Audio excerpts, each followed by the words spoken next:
What's good, everybody? Thank you so much for clicking on this video. I hope you guys are having an absolutely amazing day, and if not, I hope I can make it even a little bit better. Today, I've got something very special for you guys. As you know, this channel is meant as sort of a time capsule, tracking every personal record I break in the Minecraft speedrunning world, and on this lovely Wednesday morning, I decided I was going to grind and try to get my first ever Minecraft speedrun under 20 minutes, and guess what happened? Well, you've already clicked on this video, so I'm kind of assuming you already know what happens, but anyways, let's jump right into it. We spawn on a nice taiga shore with a pretty close buried treasure chest, and let me tell you, this chest was absolutely cracked out the wazoo, dude. We got 18 iron out of that thing. Absolutely insane from a buried treasure chest, considering the average is like 9 or 10 or so. With that iron, we're of course able to make every single tool imaginable, including a pair of shears, which is something I've started doing recently. The shears allow you to get a ton of blocks for traversing the nether really fast by shearing the leaves of the trees. You need at least 9 iron in order to make shears, and considering we've doubled that, you know I had to pull out the sauce. After a pretty fast island leave of 1 minute and 16 seconds, we're off to finding the magma ravine. As you know by now, you need a lava pool in order to make a nether portal, so you can enter the nether. And a magma ravine is a really fast way of doing that, as long as you know what you're doing. It's a little complicated.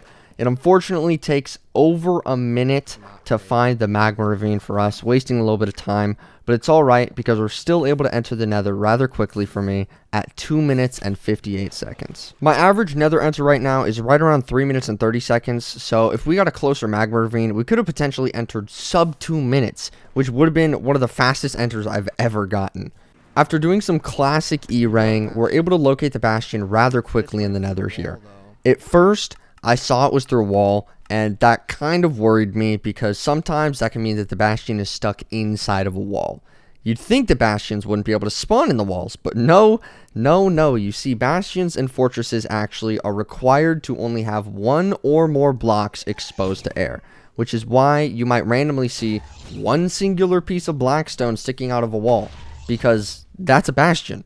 A Bastion spawned there, and the game says, well, it needs to be exposed, so boop, 1 block exposed to air, which is absolutely ridiculous in my opinion, but I digress. Thankfully, this doesn't happen. We find the Bastion pretty easily by navigating around this wall, and we see the beautiful housing Bastion with triple chests partially exposed.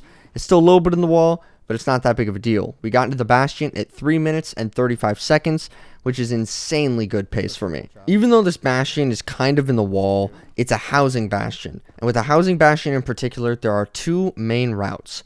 One is called Manhunt, where you start from the chest all the way at the bottom middle section of the Bastion, and there's another one called Top Down, which sounds exactly how it is. You start at the top, run for your life down to the bottom of the Bastion, and play the rest of the route just like you would a Manhunt route. This Bastion route unfortunately took us a little bit because the piglins were being a little stingy with their trades. More particularly, they didn't want to give me the obsidian that I needed, so I had to run around to every other chest in the Bastion to get to that coveted 20 obsidian. After looting every single chest, we were still at 19 obsidian, which was really worrisome for me because if I didn't get to 20, I wouldn't be able to build my second nether portal to blind right into the Stronghold, which would have killed the entire run. But thankfully, I found 2 extra gold in a chest, traded it with the piglins, and as the luckiest man alive, got my very last obsidian to bring us to 20 obby. This moment completely saved the whole run, giving me back the hope that was almost lost. Because of the super fun game we had to play with the piglins, we were out of the Bastion at a pretty rough time of 8 minutes and 56 seconds, meaning the whole Bastion route took us 5 minutes and 21 seconds, which for me personally is extremely slow. This is the biggest time loss in the entire run, and if I knew where the chests usually spawned, then I could have been a lot faster. Of course, some of it comes down to luck, but really, I need to practice even more of my Bastion routes and my general knowledge of the structures. I have been practicing my Bastion routes on a practice map though, and I'm starting to consistently complete my Bastion routes at around 2 minutes and 45 seconds to 3 minutes. Like I said, it really came down to the piglins being stingy, but it's alright, because now we're almost heading into the biggest mistake of the entire run. But before that, we're going to get to the fortress. Earlier in the Bastion, I used my pie chart to find out where the fortress was, so I know the general direction of it. The problem was, it was really far away, like almost 20 chunks away, which is about 320 blocks. This means in order to get to the fortress, I need to run all 320 of those blocks just to get to the start of the fortress. Well, turns out it wasn't just far away. We actually had to dig through the wall to get to it. Not only that, I decided to double check which direction it was because I was a little sketched out. And after digging through the wall and getting to an open space, the fortress was actually diagonal. Sometimes when you look for the fortress using the pie chart, it tells you it's north when really it's northeast, or south when it's southwest, etc. My fortress did end up being diagonal, making us have to run even farther just to get to it. All in all though, from where we left off with the Bastion to when we entered the fortress, it took us 2 minutes and 4 seconds, which isn't the worst. From the fortress, there's really not much to explain, as it went insanely smoothly. The blazes spawned so fast that we didn't even need a blaze bed, which was awesome.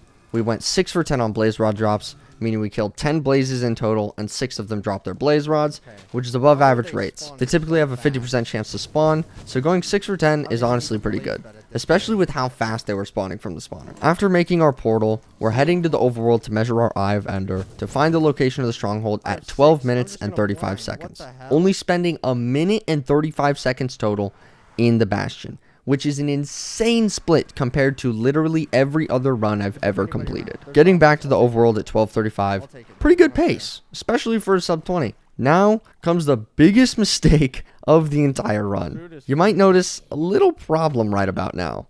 Almost every runner keeps their food in their offhand so they can eat quickly throughout the run. Well, right now, I don't have any food in my offhand, and I actually just don't have any food left at all. I'm at half hunger, and I only have 5 hearts. This means I have 2 options. Option number 1, I get some food, whether it's cows, sheep, chickens, pigs, it doesn't matter. I just need some type of food so I can complete this run. Option number 2 is something called a hunger reset. In the overworld, you can place a bed and click on it to set your new spawn point, then purposefully die and respawn so you don't need food. When you respawn like this, not only is your hunger set back to full, but you get an effect called saturation, which reduces the player's need for eating, so you can go longer without having to eat.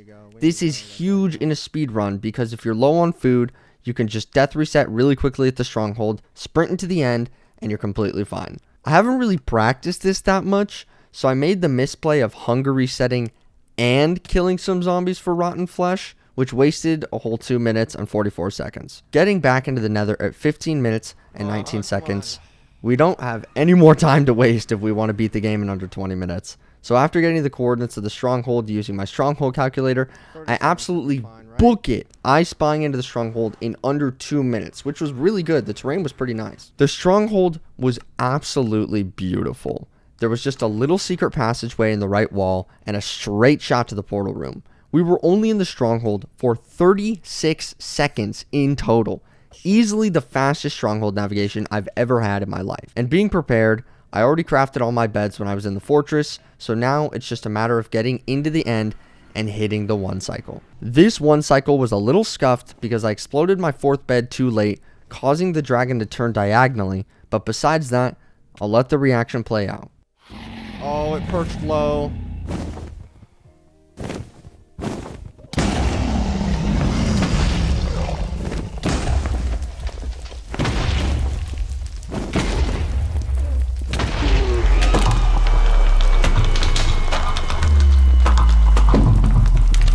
Let's go! Finally have an RSG run under 20 minutes. Let's go!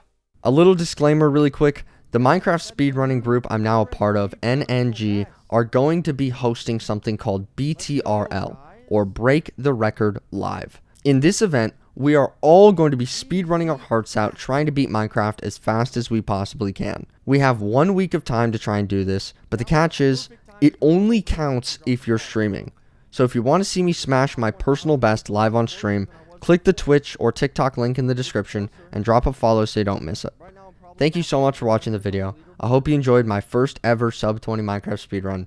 And remember to like, comment, and subscribe so you get to see my videos more often.